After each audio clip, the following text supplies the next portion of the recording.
일일 설교하겠습니다. 오늘 행복의 비밀이라는 제목입니다. 빌립보서 4장 4절입니다.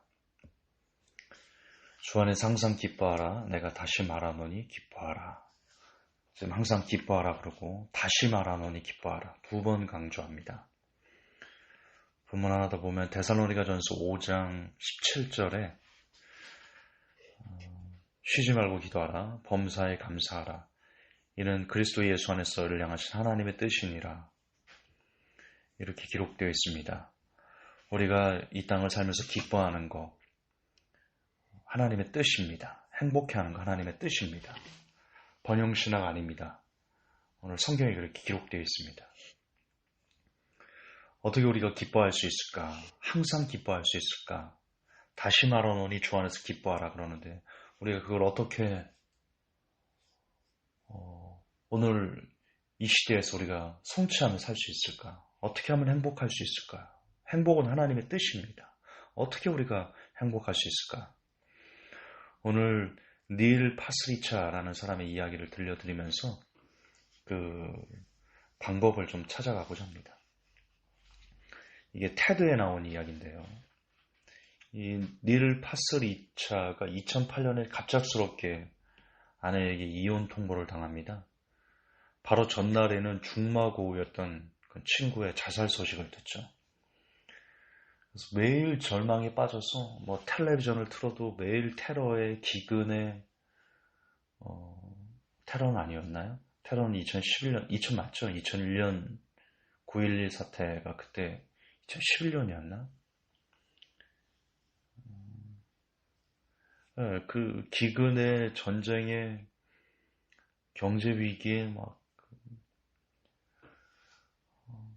사람이 한번 절망정에 빠지다 보니까 모든 게 다 회색빛으로 보이는 그런 삶을 살았습니다. 그러다가 이렇게 살면 안 되겠다 싶어서 어느 날 지푸라기라도 잡는 심정으로 컴퓨터에 그 일상의 소소한 기쁨을 찾아서 하나씩 적어가는 그런 일을 했습니다. 그게 1000가지 굉장한 것들이라는 블로그인데요. 여기에 있는 내용들은요, 진짜 우리도 다 겪고 있는 그런 내용들입니다. 예를 들어서 교통과 관련해서 운전하는데 계속 연속으로 파란불을 만났을 때, 그걸 감사하다고 이렇게 적은 겁니다, 일기에. 러시아어 때 내 차의 차선이 가장 빨리 움직였을 때, 그런 경우 있잖아요, 우리들도. 3차선, 4차선 이렇게 쭉 서 있는데, 다른 차선 안 가는데 내 차선 먼저 움직이는 경우가 있습니다. 과속 카메라를 갑자기 주의하지 않고 운전을 하는데 과속 카메라가 있는 걸 알게 됐습니다. 근데 보니까 내 차는 지금 정석으로 주행 중이었을 때 비행기 이륙하자마자 잠이 들어가지고 비행기 있으면 지루하잖아요. 잠들었는데 깨보니까 착륙할 때쯤인데 이런 내용들을 기쁘다, 감사하다 이렇게 적은 겁니다. 뜻밖의 행운과 관련해서는 계산대 맨 뒤에 서 있었는데 옆에 바로 새로운 계산대가 막 시작됐을 때, 자판기에서 음료를 눌렀는데 두 개가 동시에 떨어졌을 때, 작년에 입었던 옷을 이제 올해 계절이 돌아와가지고 다시 입으려고 입는데 주머니를 봤더니 20달러를 발견하게 되었을 때, 핸드폰을 떨어뜨렸는데 액정이 깨지지 않고 흠도 안 가고 말짱했을 때, 사장의 잔소리가 짧게 끝났을 때, 상사가 볼 일 있다면 일찍 퇴근했을 때, 약속 시간 늦었는데 상대방이 더 늦게 도착했을 때, 알람 맞추는 걸 깜빡했는데 제 시간에 눈을 뜰 때, 하루 종일 그 치아에 끼어있던 그 팝콘 조각을 빼냈을 때, 치과 의사가 더 이상 충치가 없다고 말했을 때, 시험에서 찍은 것들이 용케 맞았을 때, 찾아온 손님이 하지 말라는 데도 알아서 설거지를 할 때, 전자제품이 안 나와서 한 대를 툭 쳤더니 다시 잘 켜졌을 때, 이런 일들 우리 다 겪고 있는 것들입니다. 심심찮게. 근데 여러분, 우리는 이런 것을 기쁘다, 감사하다 라고 기록해 놓나요? 그냥 대수롭지 않게 지나갑니다. 그렇잖아요. 예를 들어 여러분 이에 팝콘 조각이 아니라도 음식 먹고 계속 찜찜하게 그 조그만 그 찌꺼기가 걸려 있는 거 계속 안 빠질 때 있잖아요. 계속 혀로 계속 막 빼려고 막 애를 쓰고 그러다가 빠졌어. 그때 여러분 감사하다 그러나요? 그걸 이렇게 일기장에 쓰듯 이렇게 기록을 해놓나요? 그냥 넘어갑니다. 사장님이 잔소리가 짧게 끝났을 때 오늘 그냥 짧게 끝났네 이러고 넘어갑니다. 근데 이 닐 파스리차는요 그걸 감사하다고 그 블로그를 이렇게 썼습니다. 어느 순간에 이 사람의 접속자 수가 수백만으로 늘었고요. 그만큼 공감하기 때문에 이렇게 늘어나는 거거든요. 2009년에는 그 인터넷 오스카상이라고 불리는 웨비상 블로그 부문 최우수상을 수상을 했습니다. 그리고 이 블로그 내용으로 책이 한 권 만들어졌는데 행복 한 스푼이라는 책입니다. 아마존에서 10주 연속 베스트셀러를 기록을 했습니다. 이분이 이제 테드에 초대돼서 강연을 하는 거였는데 그 테드에서 행복을 위해서 그가 가장 중요하게 생각하는 것이 뭐냐 이렇게 얘기합니다. 태도라고 얘기를 합니다. 태도. 괴롭고 슬픈 상황에 닥쳤을 때 이 상황을 욕하고 비관에 빠지느냐 아니면 태도를 바꿔서 툭툭 털어버리고 새롭게 펼쳐질 미래를 기대하면서 사느냐 여기에 달려있다고 합니다. 근데 저는 이렇게 태도라고 말할 수 있는 이유도 이분이 왜냐하면 이 사람도 절망에 빠져서 거의 자살 직전까지 갔던 사람이거든요.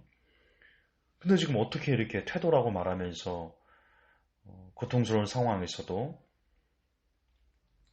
툭툭 털어버리고 새롭게 펼쳐질 미래를 직시하라. 어떻게 그렇게 말할 수 있었을까? 그건 바로 그동안 그 사람이 써놨던 블로그에 써놨던 그러니까 소소한 일상에서 느끼는 아주 작은 것들에 감사하는 법을 그가 경험했기 때문에 이런 태도라는 가치관을 가질 수 있었다. 그렇게 생각합니다. 한때 유명한 베스트셀러였죠. 쿠베시의 행복여행. 들어보셨죠? 이건 정신과 의사인 쿠베시가 전 세계를 방랑하면서 행복의 비법 23가지를 찾는 이야기의 소설입니다. 이 쿠베시가 찾은 행복은요. 대단하지 않았습니다. 찾다 보니까 뭐였냐? 중심되는 것 세 가지를 보면 첫째, 자신을 다른 사람과 비교하지 않기. 그러면 행복해진답니다. 두 번째, 살아있음을 느끼기. 그럼 행복해진답니다. 세 번째, 좋아하는 일을 하는 것. 이처럼 전 세계를 돌아다니면서 어떻게 하면 사람이 행복할 수 있을까를 찾아봤더니 이미 우리가 다 가지고 있는 대단하지 않은 모든 사람들이 이미 가지고 있는 그런 것들이었습니다. 여러분 행복의 파랑새는 정말 멀리 있지 않습니다. 지금 너무나 가까운 내 곁에 있습니다. 내가 살아있는 거, 내가 다른 사람과 다른 거, 오늘 내가 그래도 밥을 먹을 수 있는 거, 옷을 입을 수 있는 거, 핸드폰을 떨어뜨리는데 말짱한 거, 상사가 볼 일을 있다면 일찍 퇴근하는 거, 약속 시간에 늦었는데 상대가 더 늦게 도착하는 거, 과속 카메라 앞에서 내 차가 정속으로 주행 중이었다는 거, 연속으로 파란불을 만나는 거, 우리 그럴 수 있거든요.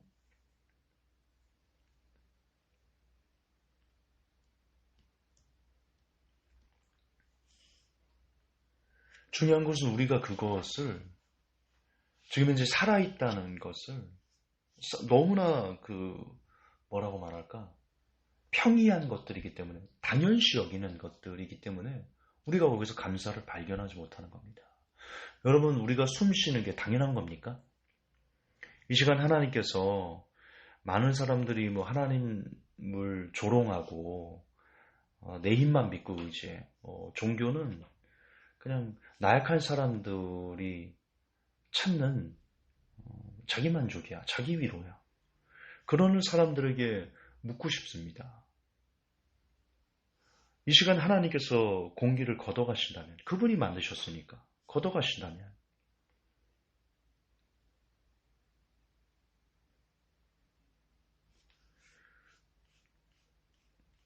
당연한 거 아니거든요.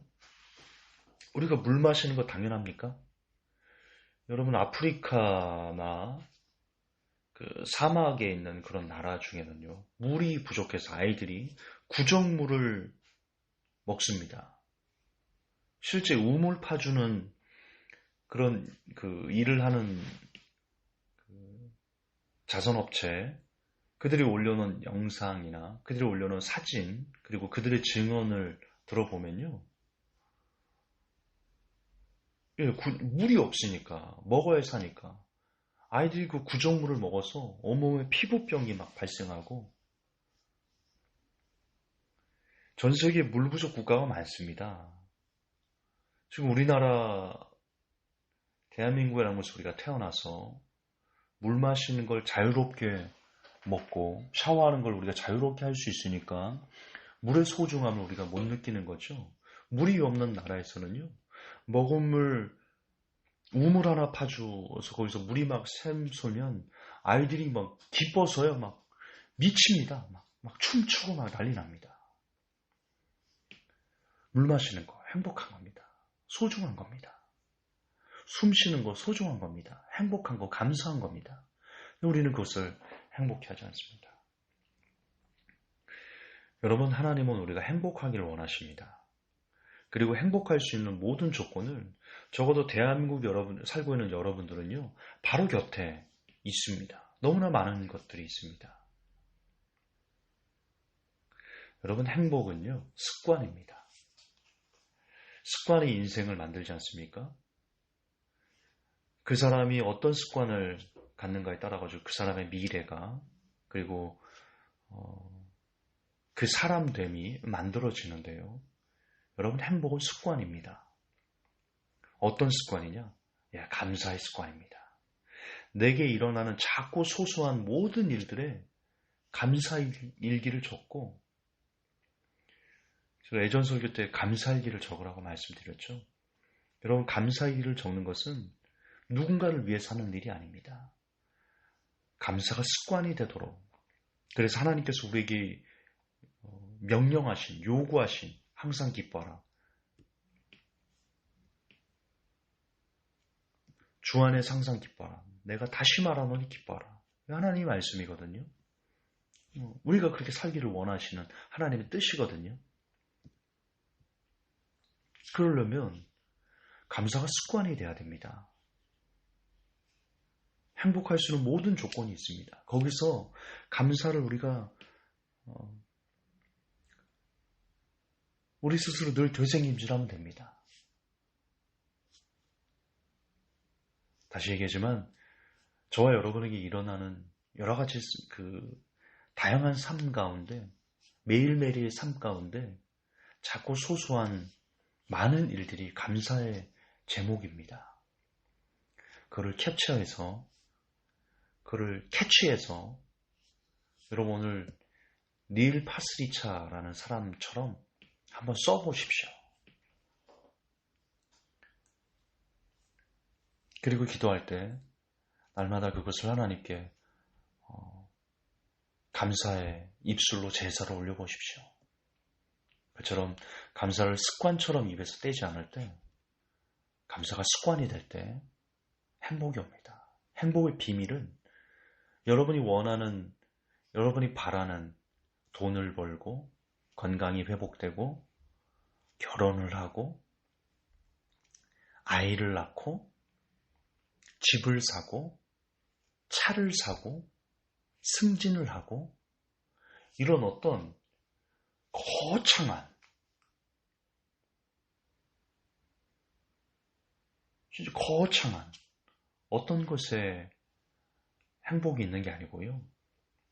매일매일의 삶 가운데 소소한 많은 일들에 감사할 때 행복이라는 것이 아주 자연스럽게 저 여러분의 삶에 오는 겁니다. 그게 비밀입니다. 그게 행복의 비밀입니다. 행복을 얻을 수 있는 열쇠입니다. 부디 감사를 습관처럼 입에서 떼지 않는 그런 복이 제게 그리고 이 설교를 듣는 모든 사람들에게 가득하기를 예수님의 이름으로 축복합니다. 하나님, 우리가 행복을 너무 멀리서 찾습니다. 내가 원하는 뭔가를 얻을 때 행복하다라고 생각하는데 잘못이라고 오늘 깨닫습니다.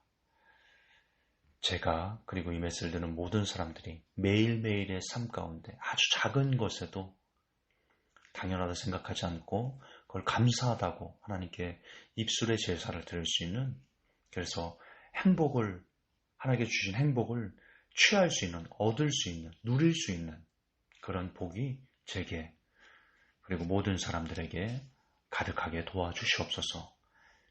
예수님 이름 받들어 기도합니다.